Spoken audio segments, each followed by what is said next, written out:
These are the islands that the sirens allegedly seduced Odysseus at. I've chartered a boat from beautiful Positano, about 20 minutes away, to this group of islands called Ligali, which is what classical authors throughout antiquity have identified with the islands that the sirens have lived at, which means that we are at the exact spot where Odysseus and his crew also sailed through. And today I've come here to reflect and meditate on the nature of seduction and what explains the sirens' powers. And I want to begin by reciting the only verse we have from Homer that portrays the sirens in their own voice. So the context here is that Odysseus and his crew has fled Circe's island. They're warned of the sirens. The crew has wax in their ears, which is why I brought my own earplugs today, just in case. And Odysseus is tied to the mast.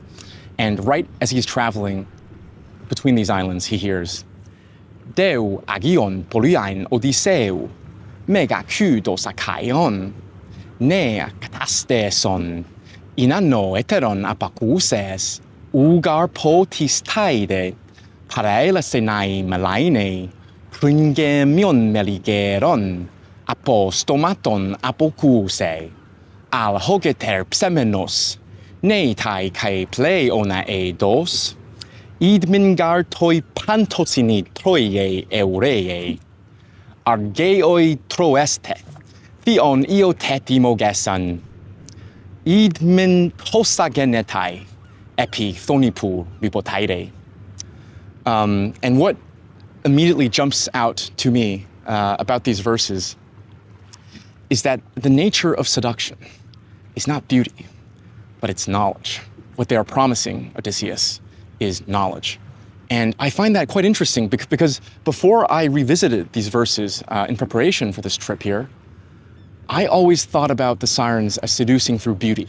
And I think when we look at siren-like characters, like the last one I saw was Pirates of the Caribbean, they're portrayed as these beautiful, seductive, inviting mermaids, right? And it's really interesting because there was a change in art about how the sirens were depicted. So in classical art, most of the sirens were not half woman, half fish. They were half woman, half bird, which is a lot less sexy. And then it's only in medieval Christianity, I believe, where the sirens kind of conflated with myths of mermaids and sailors being trapped by seduction, that the bird siren turned into the fish siren, and that the primary mode of seduction was no longer knowledge, right? Well, it's not just knowledge. There's also aesthetic beauty, right? Because it's their melody that's beautiful, but it's not sexual beauty. But then it turned into sexual beauty. And I think that's very interesting because I don't think modern man could conceive. This is why, like, when sirens are portrayed, they're always very sexy, like mermaid-like creatures. Modern man can't conceive, I think, of a person being pulled by knowledge in such a way, right? And this actually relates to Adorno and Horkheimer's reading of the Odysseus myth.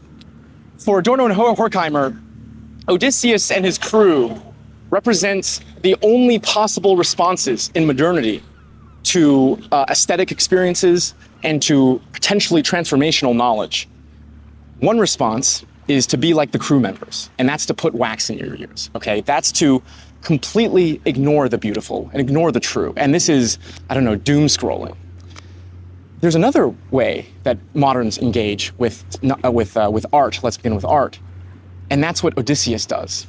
Odysseus has to tie himself to the mast so that this revolutionary knowledge, right, this impulse that he gets does not lead him astray. And a good example here, I think, is museums. If you have, let's say, a religious relic that that believers of the religion would happily die for, and you put it into a museum behind red tape, that tape almost acts as the strings, right? The rope bounding Odysseus to the mast. It prevents it from having its full aesthetic effect. Or take something like political posters, right? A fascist poster, a communist poster from the 20th century, a liberal poster. Once you put the political poster into a museum, it becomes safe, right? And it no longer inspires revolution. It's something we merely indulge in a very bourgeois way. We want to indulge in aesthetic experiences, and we no longer want them to transform us. Perhaps another good example here is what Rousseau says about theater.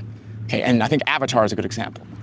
Theater gives us a way to indulge in morality without actually forcing us to change anything. So if you watch Avatar, you can walk out of Avatar, pat yourself on the back that you're a great environmentalist and you hate these damn colonialists, and you can drive back home in your gas-guzzling Hummer. For Rousseau, the theater acted not as moral education, but as moral sedation. That is to say, it gives people an outlet for their moral impulses that they actually don't then have to satisfy in the real world. And so this, I think, is behind Adorno and Horkheimer's critique of modernity through the Odysseus myth, that Odysseus is a proto-modern in some way. And I think the same can be said for knowledge, right? Today, we treat knowledge as facts that we store almost in a jar, that knowledge that can't really move us, right? But knowledge has this incredibly moving ability that has to be truncated and castrated in order to enter into modern discourse. And so, don't get me wrong. I'm not saying one is better than the other, but there is a trade-off with the modern way we're approaching knowledge and aesthetic beauty, sciences and the arts. And the benefit is that we don't die like Odysseus. We don't jump into the water and swim to the sirens. The negative, I suppose, and this is a real threat, right? When Dante tells about Odysseus and he completes or rewrites Odysseus's ending, he has Odysseus leaving Penelope and Telemachus because of his hunger, his lust for knowledge and experience, and he eventually has him drowning. The danger, however, the trade-off that we have of making art and knowledge and science safe is that much like Odysseus and his crew sailing through these very straits, we've had to castrate a very important and human part of ourselves, whether it's the part, whether it's making ourselves deaf or making ourselves immobile, right? So that's the first thing I wanted to talk about around these islands, which is how modernity has made knowledge and art safe, how modern man no longer feels moved by knowledge and art, that it's ridiculous that the sirens can seduce Odysseus by knowledge and art rather than lust.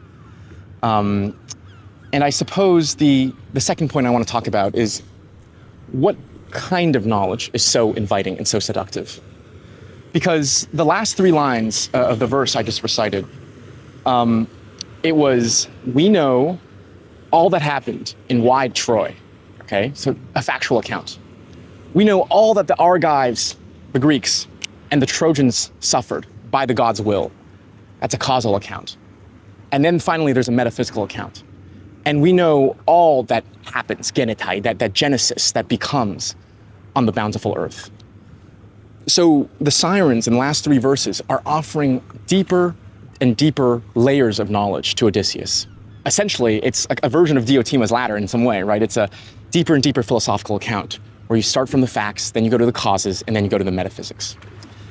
I think what the sirens are offering Odysseus and why it's so seductive, they're offering him what is called a theodicy, okay? A theodicy, in the classical Christian context where it came from, is about justifying the nature of evil in light of the fact that there is all good, omnipotent God, right? And this is, by the way, a huge, huge issue. In fact, I read it somewhere, I couldn't find where. In the 20th century, more people, I believe, left the faith, the Christian faith, not because of scientific disbelief that someone can be reincarnated, miracles, but because they were unhappy with the problem of evil. That they saw the world and said, the amount of suffering in this world and the arbitrary suffering in this world, there cannot be an all-good, all-powerful, all-knowing God. Otherwise, he would never let this happen. So I guess what I'm trying to say here is that this desire to understand and to justify our suffering is a very strong and powerful drive, right? Nietzsche had that famous line, he who has a why can bear with almost any how. And I think when we go through suffering and pain, we tend to ask why. We might even want to know why we suffer than to relieve that suffering, right?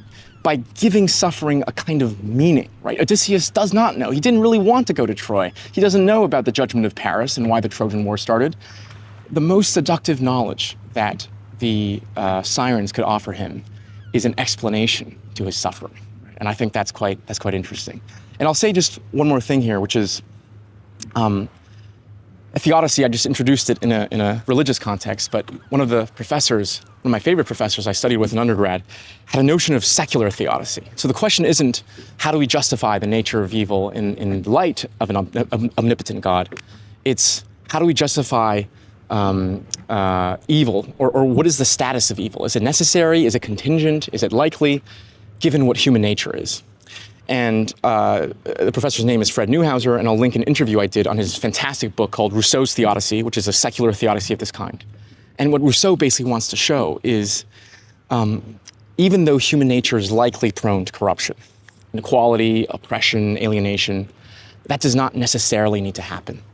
And so Rousseau's conclusion is that we have room to hope, that the world, it's a secular theodicy because it provides a kind of hope and a kind of justification. It's a license for utopian activities. Anyways, that's what I wanted to share around these beautiful islands. Thank you.